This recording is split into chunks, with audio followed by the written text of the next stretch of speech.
Hi everybody, and welcome back to Actively Autistic. Today we'll be talking about stress, anxiety, and relaxation. I'm Gabby, also known as Admin G. I'm Sava, also known as Admin S. And today we have a guest. Hello everyone, I am Sav The Human. I go by Sav. So today we're going to be talking about, stress and anxiety. And the first part of the topic is, what does stress look like? What does stress look like for you, Sava? Well, oh god. It can be anywhere between me pacing because I literally cannot stop moving to some fairly bad panic attacks. It depends on the situation and approximately how quick of a response there is, because I also have processing issues. But yeah, it's not the greatest. I understand that wholeheartedly. I actually get massive headaches all the time, and they can go day 1, day 2, day 3. So there's that. I forgot headaches were a thing for stress too. Wow.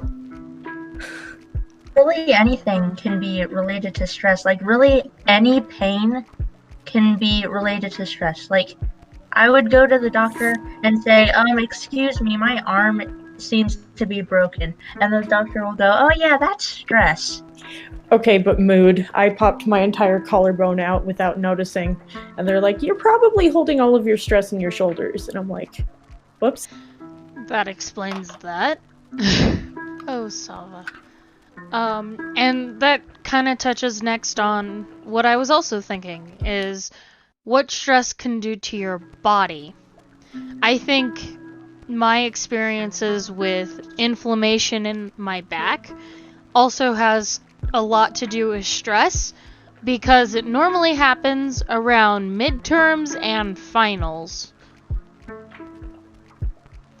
So I never actually thought about that. A lot of things can happen with stress and your body. Like I was saying before, any pain can really relate to stress. And I think the number one thing people think about when they think of stress and pain is headaches, but that can also affect your eyes, and it can make your eyes hurt.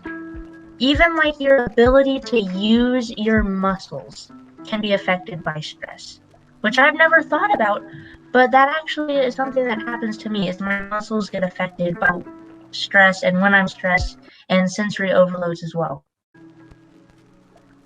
Huh. That explains quite a bit. I actually, when my eyes start to hurt, I stop using my computer for a few days, even if I have homework on the computer that's due. But that makes a lot of sense. With like technology and things for school and stuff, usually that's the first thing we think of, is like, oh shoot, I've been staring at this computer forever. And then you would go into your settings and turn on that blue light filter and see if that does anything. But usually it's stress, especially if you're doing school. I'm gonna keep that in mind. Yeah, good call. I've been out of school for several years, so I can't quite relate to it in that sense, but certainly when I was working in the service industry, that was very true. I worked back of house, in the kitchen at my community college, and even at Skate City, I worked snack bar. That was... Oh my gosh, I cannot even imagine that. Yeah, talk about stress and talk about anxiety, especially when there were a lot of people. Oh my gosh, that's crazy. And understaffed, too. Oh my gosh. That's always the worst. Oh, yeah. A bunch of Q about kids. that. Our friend is named Q, and he's worked in back of house with me before. So, what happens to you when you're overstimulated with stress, Sava? Ooh. When I'm overstimulated, yeah, it starts with a headache, but usually it's more like optically afflictive. Wrong word. It messes with my eyes basically. I Does it can possibly go blind in one eye for a couple of hours and I get really shaky, but most of the time it just builds in my back and in my knees, and those are my problem areas anyway. So it just kind of mounds on top of each other. do you get optical migraines by any chance? I think so, but I'm not actually sure at this point. It Okay. could also be because I don't know, my vision has changed quite a bit recently, but I'm not positive. Okay. For those of you who don't know, optical migraines are something that actually happen to biologically women a lot more than it does men. And a part of your vision in one eye, at least from my experience, in one of your eyes kind of goes blurry, and you can no longer make something out. So I'll give an example here. If I'm talking to Sava face to face and I'm looking at them, making eye contact, whatever, their nose will meld into their lips, and like their nose will be completely gone. And it all becomes the color of their skin tone. And then it can last from, for me personally, anywhere from 5 minutes to an hour and a half. I think one time it even lasted until 2 hours. But during that time, that circle grows and grows and grows as it moves to the outer part of your eye. And then your, oh god, what's it called? Your peripheral vision gets blurry, and you can no longer see out of that part of your eye until it disappears. So it basically starts in the center and then moves its way out. It's really weird. I've experienced that before various times, but I didn't think I knew other people have experienced it before. I couldn't possibly be the only one, but I never knew that's what it was called. Yeah, I thought it was just another type of like normal migraine, because like you know how it can move from like the front of your face to like the back of your head kind of thing. Yeah. Optical migraines sounds so much more like that than, you know, whatever I was trying to figure out. Yeah, and it took me a really long time to figure it out what that even was.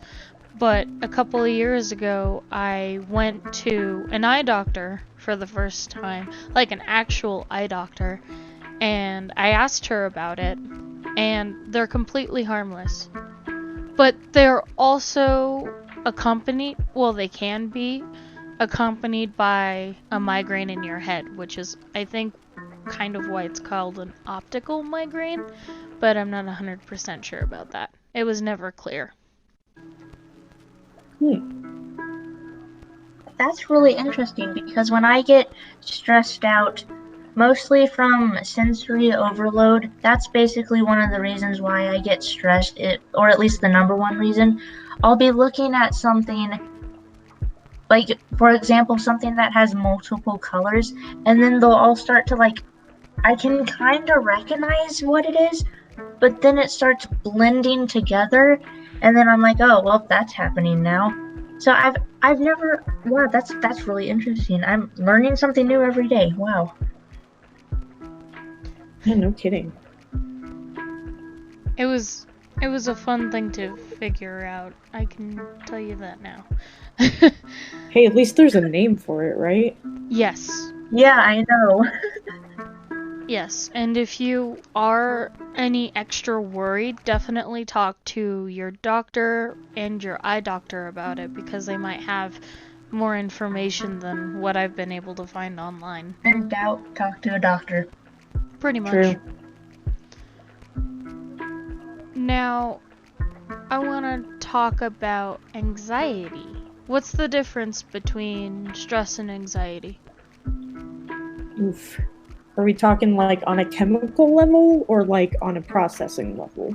If you want to go to the chemical level, we can totally do that. Well, I'm going to make it quick and short because I don't want to try and find my psychology notes. But as I remember it being called the stress hormone, cortisol is usually the culprit. It also is part of how you can be productive in a general sense, but if you have too much of it firing in your synapses, God, it's been a while, it usually leads to stress and then anxiety if there's even more, especially with an imbalance of serotonin, if I recall correctly. Mm-hmm. Yes, you are correct. And also cortisol can, if you have too much cortisol in your system, fun fact for everyone, it can actually make you gain weight. Oh yeah, that's right. Mm-hmm. That's why Did not it's know also that. unhealthy. Oh, I did not know that. That's interesting. Yeah, and it sucks. Oh, Especially yeah. as a student. Symptom-wise, what does anxiety look like? Well, for me, and for most people that I've talked to, specifically anxiety, I picture it almost like just constant moving. Not that you're in constant movement, but something is. Whether it's your physical body and you're fidgeting, or your thoughts racing around all crazy, or you're seeing everything moving around all crazy. That's what it is to picture, I guess. And some things that I tell people to look for if they think they have pretty bad anxiety is just think about if you're thinking about this one thing constantly and you're constantly worrying about it. It's a little bit different from just plain nervousness because everyone gets nervous, everyone gets a little bit of anxiety, but when it becomes a problem, you're constantly like that and you really don't have a break. Mm-hmm. Yeah, actually. Another thing is that your heart races, palms can become sweaty. If you are already sensitive to certain sounds or noises, I guess that's technically the same thing, or touch, that can become excessively overwhelming as well. Oh yeah. I'm actually on anxiety medication myself because of, I wasn't aware of it, but anxiety was controlling my life to the point where I couldn't really go out if there were large crowds and enjoy myself. And when it becomes a problem like that, then you really have to see a doctor and think about some sort of treatment, whether that means therapy or medication. Because once anything ever, if it starts affecting your life to the point where you can't work or go to school or whatever you're doing, then you're going to need to get treated for that. Yes, I 100% agree. And we'll actually be talking about that pretty soon, too. Really quickly, I also wanted to address something on Autistic. On our Facebook page and a little bit on the Instagram and Tumblr and Twitter page, we try to make sure to share these articles with everybody. But just in case, for those who don't know, Adultistic is a space for adults with autism. And they put out amazing articles that I would definitely recommend to read. And a few days ago, a couple days ago, someone anonymous wrote an article for us, and it's called A Warning About the Physical Impacts of Autism, Anxiety, and Stress. But it's kind of related to what you said, Sava. Your stress was held in your collarbone, your shoulders, and that caused a few physical ailments. In this article, their stress was held in their legs, in their knees, and now they actually have chronic knee pain. For me, Boy, I guess it's that my is. back. I'm sorry? Sorry, I was just saying, boy, do I know how that is. Yeah. Yup. And so I found this part particularly interesting. That's when I realized that my autism was indirectly related to this. I am always in a state of tenseness from stress. Being autistic means being at a higher level of stress at any given moment compared to an NT. Besides the stimming I do from time to time, I was storing this stress straight into my legs to sort of deal with it or put it aside in my life, and I didn't even know I was doing it. And then they go on to say at the end of the article, especially for you younger kids, keep an eye on this kind of stuff. You don't want to end up like me with damage that is chronic and potentially lasting after years of not noticing or correcting these subconscious actions. Do some yoga or stretches or something. Practice good posture. Take a moment every day to lay down and relax every muscle in your body. Autism isn't always a bad thing, but it can have its physical effects, and I don't want anyone else to end up with these kind of issues. Now, to be completely honest, I didn't know that could happen. I didn't know that was a thing. I'm vaguely aware of it, but for other reasons. But that's also only something I just started learning, like, in the past, not even a year yet, past, like, 10 months or something. I've never really thought about that before, like something mentally can affect you physically. I knew that was possible, but I never really thought about it.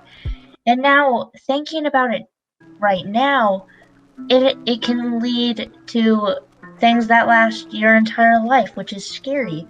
And especially for like schools and stuff, like with little tiny children who are like 5 or 6, they're getting like homework every day, and they're gonna get punished if they don't do that homework, and it's already putting the stress on them at a young age. And like you said, you were reading the article, that person doesn't want the young kids to turn into an adult and have those problems. But wow. Yeah. And to be completely honest, I think a lot of the stress and anxiety that I felt as a kid has definitely impacted me to right now. We're going to take a quick break with a word from our sponsor, and then when we come back, we will talk about how we can combat anxiety and stress. Thank you for listening to Actively Autistic. We'll be right back. Hey everyone, Admin G or Gabby here from Actively Autistic. Have any of you been interested in recording your own podcast but were never sure how? I was too until a friend told me about Anchor. If you don't know about Anchor, it's honestly the easiest way to make a podcast. It's free, it has tools that'll allow you to record and edit your podcast from your phone or your computer, and it even distributes your podcast for you to different platforms like Spotify, Apple Podcast, and many, many more. Download the free Anchor app or go to anchor.fm to get started. Once again, that's Anchor, ANCHOR.FM to get started on your own podcast today. Welcome back, everybody. Sava, I am going to you because you taught me a great thing with dealing with my anxiety and stress. Actually, around this time last year. Can you tell us about those topics? Almost 5 years ago now, I had some issues and I ended up having to go to a residential treatment center, also known as an RTC. And while there, after I spent a long time in the woods doing absolutely nothing, I actually learned something for once, and it's called DBT. Dialectical, I think is the word, behavioral therapy. And then there's another one which is CBT, which basically has the same skills, called cognitive behavioral therapy. And while we were there, we learned some interesting skills that kind of changed my life around that time. So the first one was distract, self-soothe, and improve, which basically, if something is distressing, and this not necessarily is for all situations, but I try to use it as much as possible. If something is really distressing and you don't know what to do, distract yourself from it in the most healthy way possible. You want to doodle? Go ahead and have some calming music. Do that. Doesn't matter. Distract yourself. Make sure you can, at least take your mind off of it for even the shortest time possible. If it's 5 seconds, if it's a minute, do what you can. And then there's self-soothe, which comes along with it when you distract yourself. It needs to be something that makes you more comfortable, can help you process stuff or anything. If you need to do a breathing exercise, then go ahead. And then improve.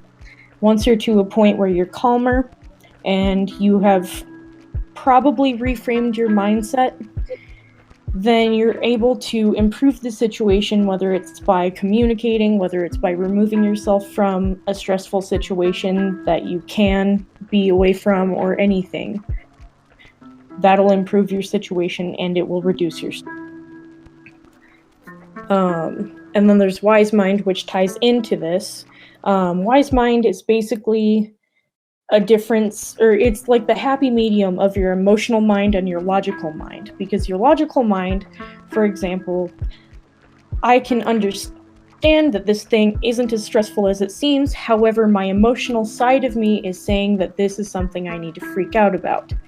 In the middle, you basically have your wise mind. You have registered the fact that this is a situation that you can deal with. However, it is very distressing right now.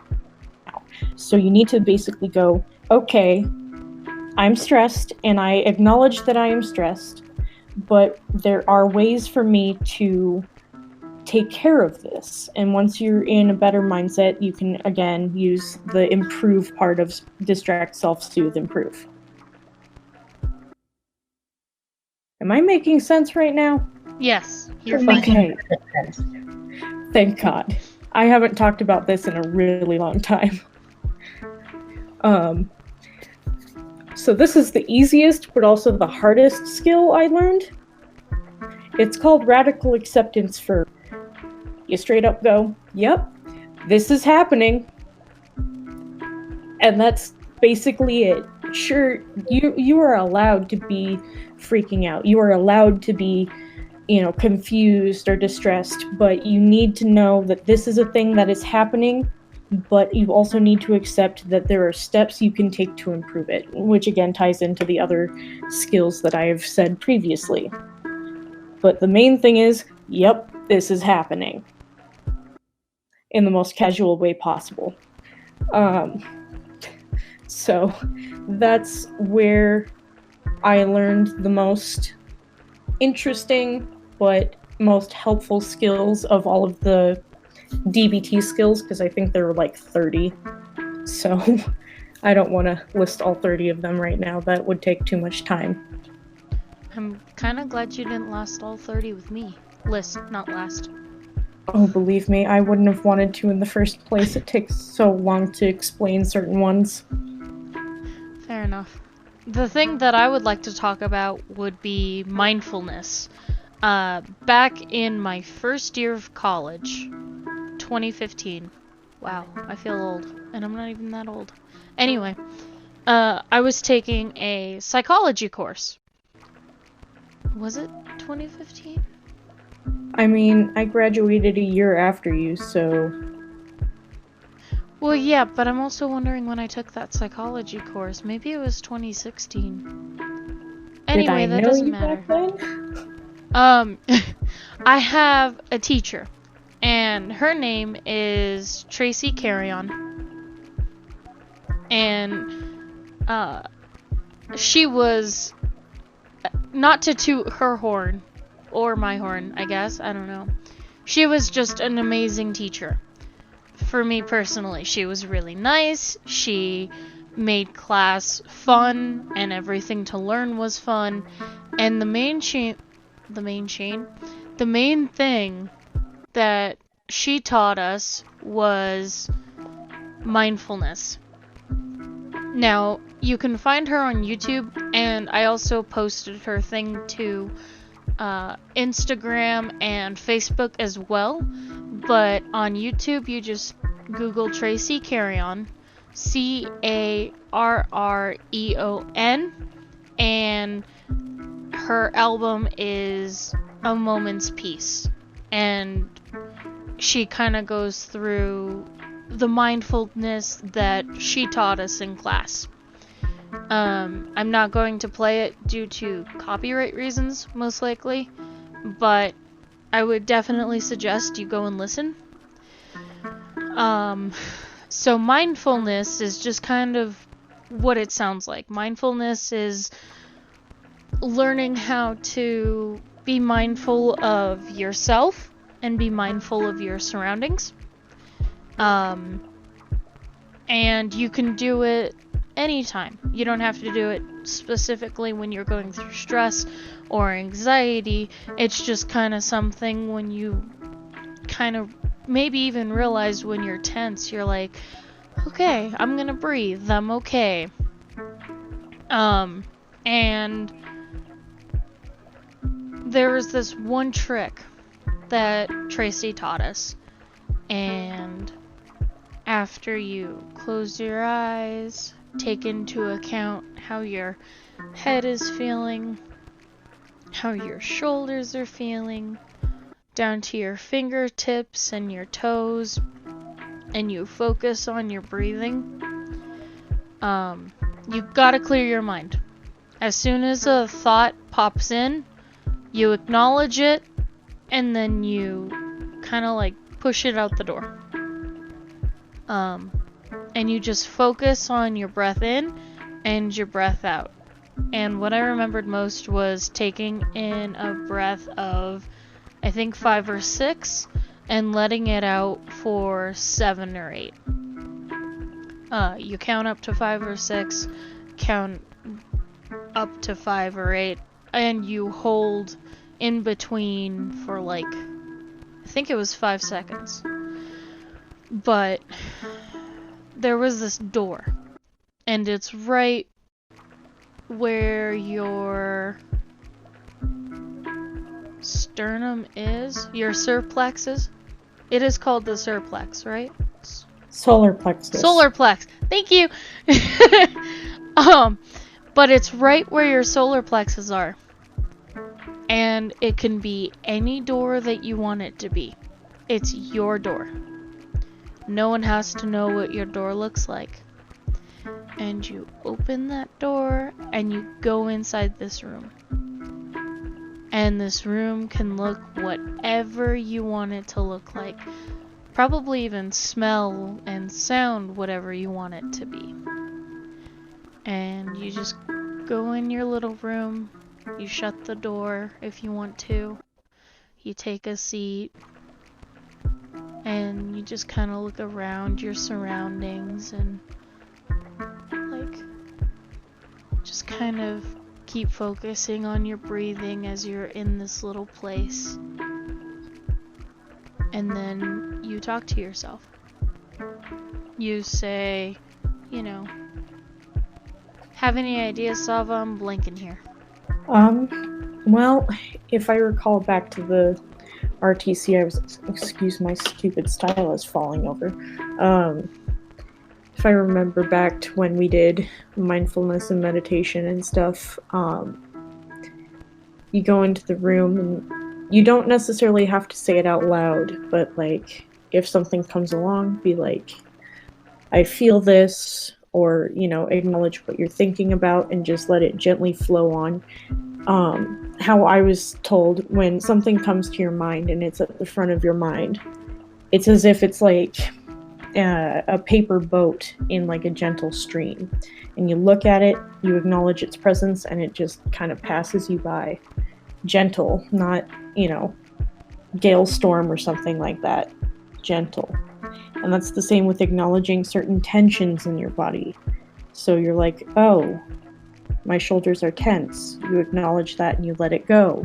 At the same time as you let go that acknowledgement, you let go the tension in your shoulders, if you're capable. Because I know some people that weren't too good at that, like me.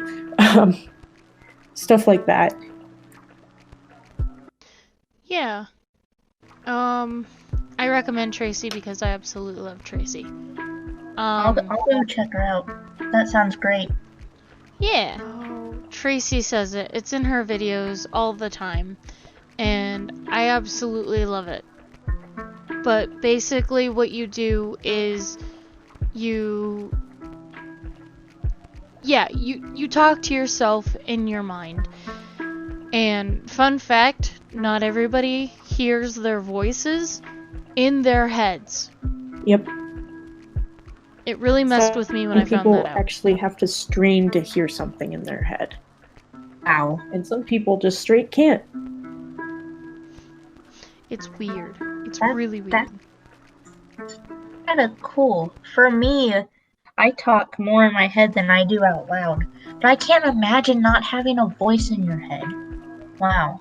Yeah, right? I can't even imagine how you would think, because all my thoughts are said in my head. Exactly. And fun fact, if you are deaf, I have a few colleagues and friends who are deaf, and they think in sign language. They dream in sign language and they think in sign language. That makes sense. It's really cool. Yeah. But yeah, basically it's, you think to yourself, I am at peace. I am okay. I am at peace. I am happy. Something like that.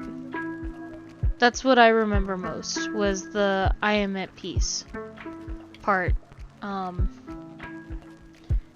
And it was very big for me. It was changing for me. It really changed the way that I looked at things. And when I first started using it, I went to this seminar that I think Tracy was holding, and someone sat right next to me. And this was way before I ever had my anxiety medication or realized that it was really hindering. And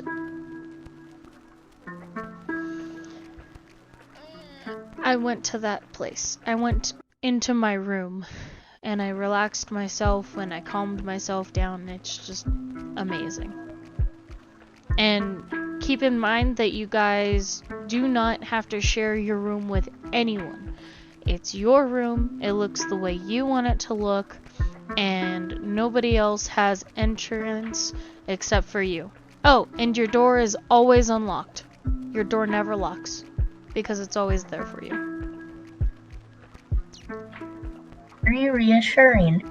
None of you are allowed in my room. Don't you dare step foot. And you don't have to do it every day.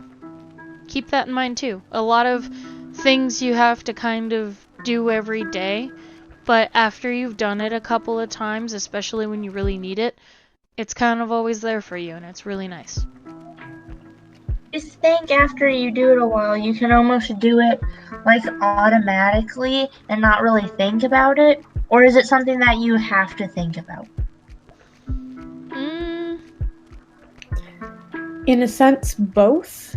if Yeah. that makes sense. Like, technically speaking, at least for beginners or people who are a little unfamiliar with the sensation of mindfulness rather than like meditation or falling asleep, um, it does, you do technically have to like willfully go in the direction of mindfulness rather than going to sleep, because I've had it described as mindfulness being a wakeful sleep. Like you aren't actually sleeping, you're not going to enter into REM, but you are on that brink of like wakefulness and not.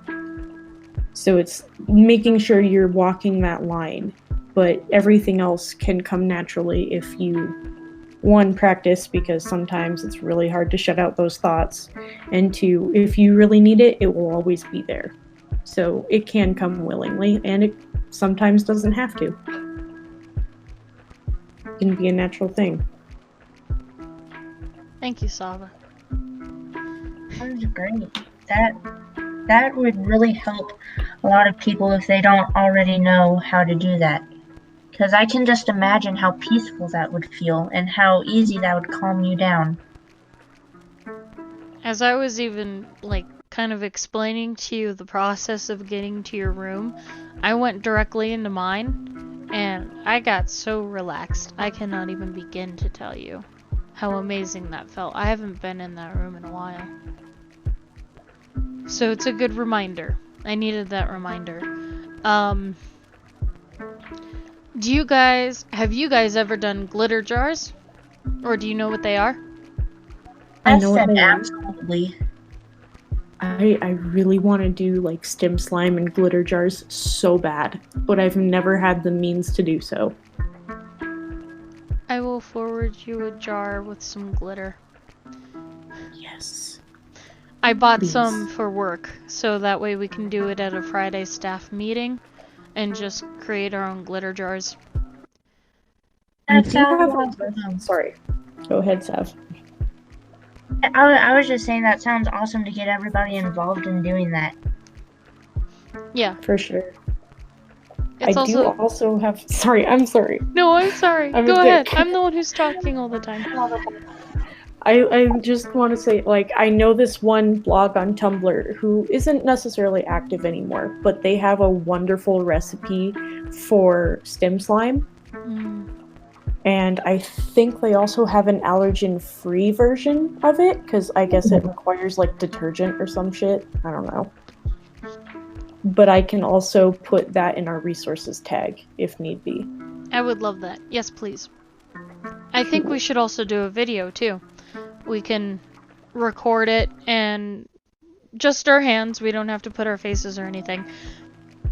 But we'll record making a glitter jar or the slime and put it on our YouTube channel. I would be down for that once we are settled into the house. Heck yeah. Because I'm I'll actually have totally money. that.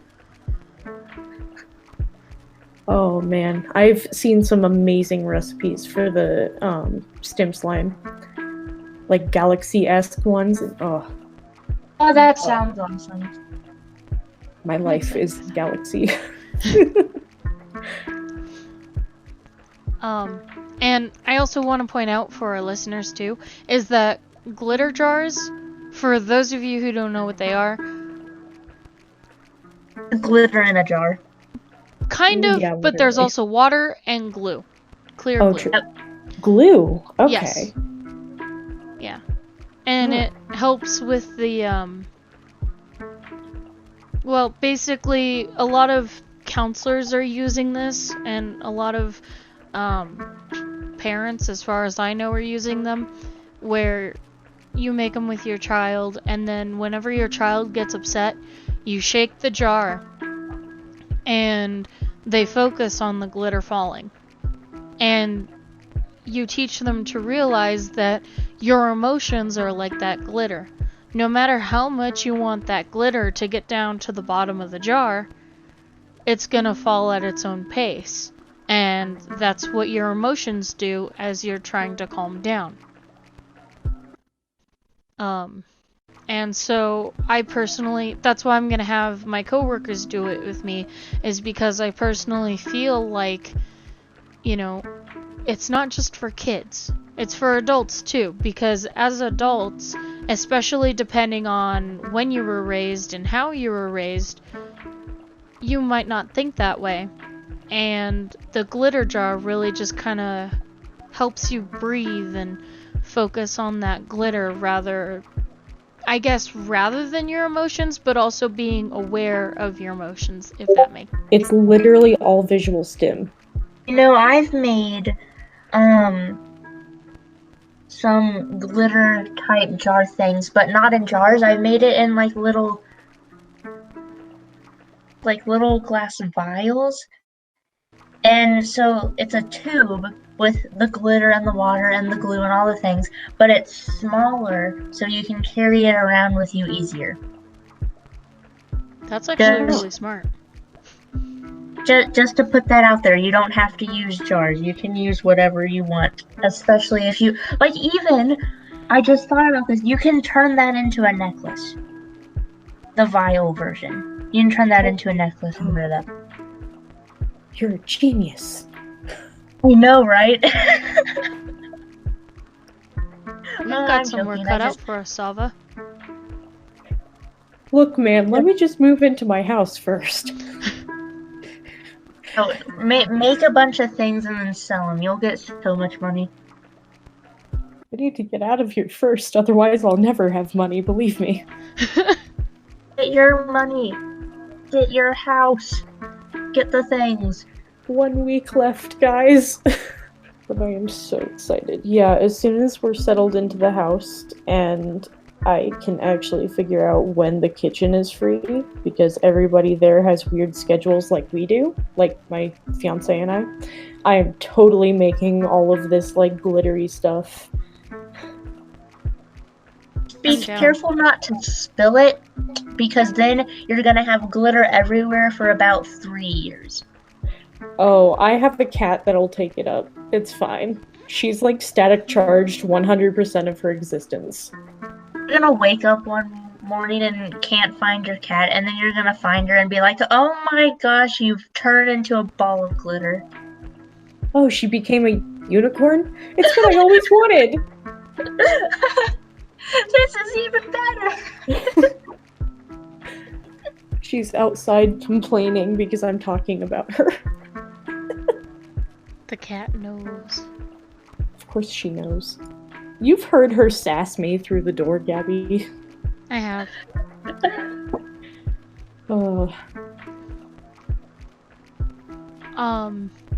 Also remember to breathe?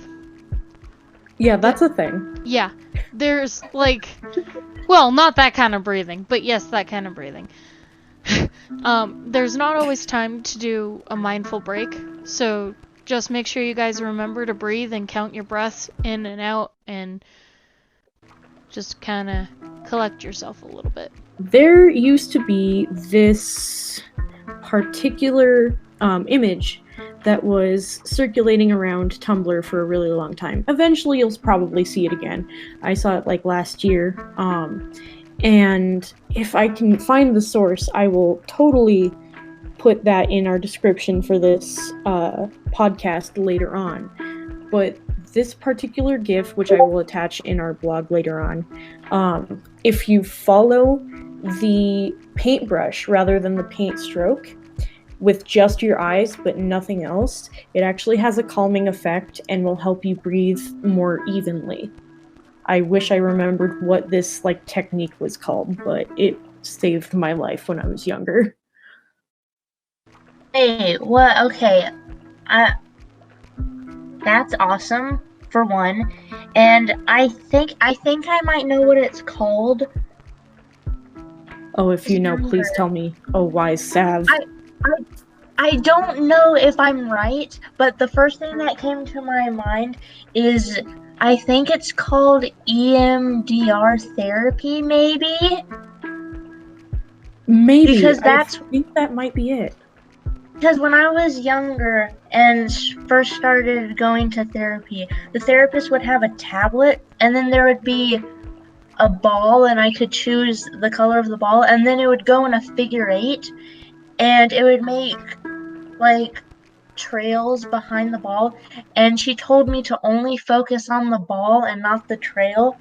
And that's kind of what this paintbrush thing is doing, like focus on the paintbrush and not the trail of paint. So I think that's what it's called. I think it's called EMDR therapy or whatever.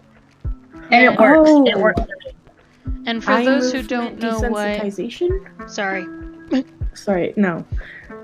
Go ahead, Gabby. Oh, I was just gonna say, for those who don't know what EMDR therapy is, it's called eye movement desensitization and reprocessing. Thank you. Okay, I was right then. Yeah, it I've says... literally heard it twice. The person being treated is asked to recall distressing images. The therapist then directs the patient in one type of bilateral sensory input, such as side-to-side eye movements or hand tapping. Oh my gosh, that just brought back a memory. Okay, so yes, that is exactly what I did when I was younger. But also, she had these like little stones that were they're like Bluetooth stones that would connect to whatever device she had, and I would put them in my pockets or hold them, and then they would go back and forth vibrating. Bluetooth rocks? What the hell? I need this in my life. And I wanted to keep them because they were so awesome. But she also told me to like cross my hands over my chest and put the opposite hand on the opposite shoulder and then tap side to side. And that's just what you said, Gabby, when you were explaining what it was. So yeah, just wanted to share that. That just brought back a wonderful memory. Also, by the way, if you hear a bird chirping, that is Thomas. No worries. Do keep in mind, to our listeners, do keep in mind that for some people this does not help. Have you guys ever seen those GIFs or videos that's like follow the ball, like, or the circle expanding and contracting? Yeah. Or like box breathing kind of thing? Mm-hmm. Yes. They're everywhere on Tumblr. Those do not help me. It actually made me sick once. It made me really nauseous and kind of disoriented. So I just want to put out caution because it doesn't work for everybody. Yeah, same here. It has to be a different kind of like breathing exercise. If I hold in my breath for too long, I tend to choke on it. I got lightheaded. On your own breathing. I've never thought about that. Yeah. Because like I think the concept is like breathe in, like deeply breathe in, and then hold it, and then slowly exhale it. Mm-hmm. But for some reason, even if I like slowly exhale, I couldn't get all of the breath out, so I would end up be like continually filling up more and more, and then like eventually choking on it when I have to like hold it. I don't think that's how it's supposed to be done anyways, but that also might just be normal and I'm just weird. Oh my gosh. Excuse me, Thomas? Cutie. Excuse me. I'm in the middle of something, thank you. Me at my Just cat. woke up from his nap. Cutie. One more reminder, too, is talk to your doctor if needed. Sometimes you need medication for anxiety, and that's okay. And sometimes you need counseling, and that's okay. These tools that we're giving you will work well along with medication and counseling if they're needed, but they can also work well on their own. Either way, they all kind of work hand in hand. Yeah, we're not professionals, so please don't take our word as law, but we'll try and help. Yeah.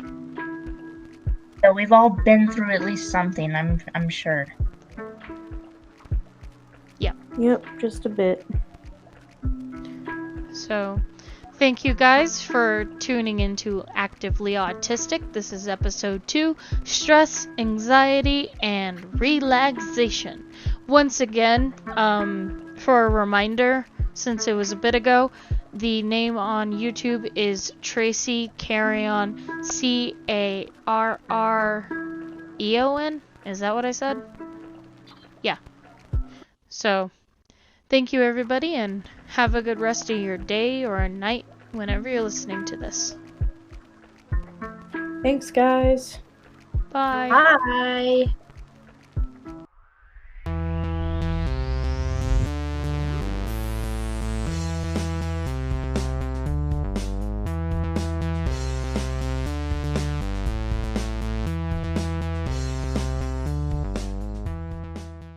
Hey everyone, thanks for listening to our podcast. Actively Autistic is directed and produced by me, Gabby, and co-produced and edited by Sava. Original music is created by Sava and I as well. Thank you again for listening, and we'll see you in the next one.